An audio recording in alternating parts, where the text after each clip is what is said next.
He earned his Juris Doctor degree from the University of Santo Tomas and graduated cum laude with a Bachelor of Science in Forestry from the University of the Philippines, Los Baños. Let's welcome and let's give him a round of applause, Attorney Limuel Tolosa.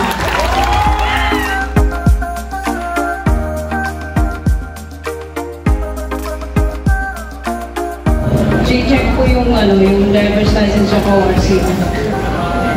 Yes, tama po yun. No? Chine-check yung ORCR at yung driver's license para malaman ng pulis kung sa'yo ba talaga yung motor na yun.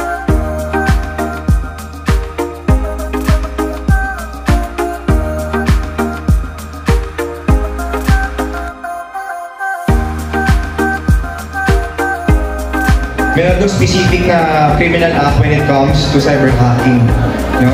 Pwede kayong mag-file ng complaint sa police. No? Ipa-blatter natin.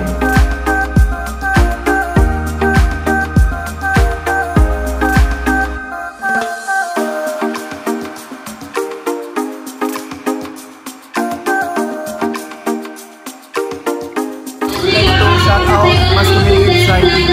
Our good organization.